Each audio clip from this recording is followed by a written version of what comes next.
ಆತ್ಮೀಯ H 16 news ಅರ್ಥಾತ್ ಸೀತಾರಾಮ್ಗೆ ಸ್ವಾಗತ. ನಾನು ನಿಮ್ಮವ MI ಮಲ್ಲಪ್ಪ ಜೂತರ. ಆತ್ಮೀಯರೇ, ದೆಹಲಿ ಸುದ್ದಿ ಬರ್ತಾ ಇದೆ, ಸಿದ್ದರಾಮಯ್ಯ ಕುರ್ಚಿ ಗಟ್ಟಿ ಅಂಥೇಳಿ ಮತ್ತು ಒಳ್ಳೆಯ ನಿರ್ಧಾರ. ಯಾಕಪ್ಪ ಅಂತಂದ್ರೆ ಈಗಿನ ಸಂದರ್ಭದಲ್ಲೇ ಸ್ವತಃ ನಮ್ಮ ರಾಹುಲ್ ಗಾಂಧಿ ಅವರು ಸರಿಯಾದ ನಿರ್ಧಾರ ತೆಗೆದುಕೊಂಡಿದ್ದಾರೆ ಅಂತ ಹೇಳಬೇಕಾಗಿದೆ. ಯಾಕಪ್ಪ ಅಂತಂದ್ರೆ ಈಗ ಬಜೆಟ್ ಎದುರಿಗೆ ಬಂದಿದೆ, ಜೊತೆಗೆ ಇಡೀ ರಾಷ್ಟ್ರ ಕರ್ನಾಟಕ ನೋಡ್ತಾ ಇದೆ. ಅದರಲ್ಲೂ BJP ಮೋದಿ ಮತ್ತು ಶಾರುಖ್ ಖಾನ್ ಇದ್ರ ಮೇಲೆ ಇದೆ. ಜೊತೆಗೆ ಇಲ್ಲಿವರೆಗೆ ನಡೆದಂಥ ಆಡಳಿತ ಚೆನ್ನಾಗಿ ನಡೀತಾ ಇದೆ ಅನ್ನುವಂಥ ವಾತಾವರಣ ಇದೆ.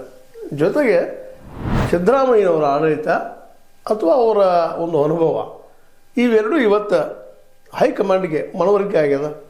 ಜೊತೆಗೆ ಇದನ್ನು ಆರಂಭ ಮಾಡಿದವರು ಯಾರು, ನೆಕ್ಸ್ಟ್ ಒಂದು 2.5 ವರ್ಷ ಆಯಿತು ಅಂತ ಶುರು ಮಾಡಿದವರು ಅನ್ನೋದು DKಶಿ ಅವರು ಅಂತೇಳಿ ಇವತ್ತು ಎಲ್ಲ ಕಡೆ ಚರ್ಚೆ ಆಗ್ತಾಯಿದೆ. ಮಾತಿನ ಬಗ್ಗೆ ನಡ್ಕೋಬೇಕು ಅನ್ನುವಂಥ ಮಾತನ್ನು ಹೇಳಿ ಒಂದು ಹಂತಕ್ಕೆ ತಂದು ನಿಲ್ಲಿಸಿದರು. ಕೊಡಬೇಕಾಗಿತ್ತು ನಾವು ಅವ್ರಿಗೂ, ಇಲ್ಲಂತಲ್ಲ. ಆದರೆ ಹೈಕಮಾಂಡ್ಗೆ ಸೂಕ್ತ ಅನಿಸಿಲ್ಲ. ಯಾಕೆಂದರೆ ಅವ್ರಿಗಿಂತ ಸೀನಿಯರ್ಸ್ ಇದ್ದಾರೆ ಇಲ್ಲೇ ಪಾರ್ಟಿಯಲ್ಲೇ.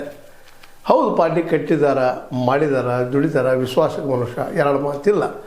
ಆದರೂ ಸೀನಿಯರ್ಸ್ ಇದ್ದಾರೆ, ಅವ್ರನ್ನ ಬಿಟ್ಟು ಇವ್ರು ಮಾಡೋದ್ರಿಂದ ಒಂದು ಮೆಸೇಜ್ ಸರಿಯಾಗಿ ಹೋಗೋದಿಲ್ಲ ಅನ್ನೋಂಥದ್ದು ಇರ್ಬೋದು, ಮತ್ತೇನೂ ಇರ್ಬೋದು. ಒಟ್ಟಾರೆಯಾಗಿ ಡೆವಲಪ್ಮೆಂಟ್ ಮಾತ್ರ ಸಿದ್ದರಾಮಯ್ಯ ಪರ ಆಗಿದ್ದಕ್ಕಾಗಿ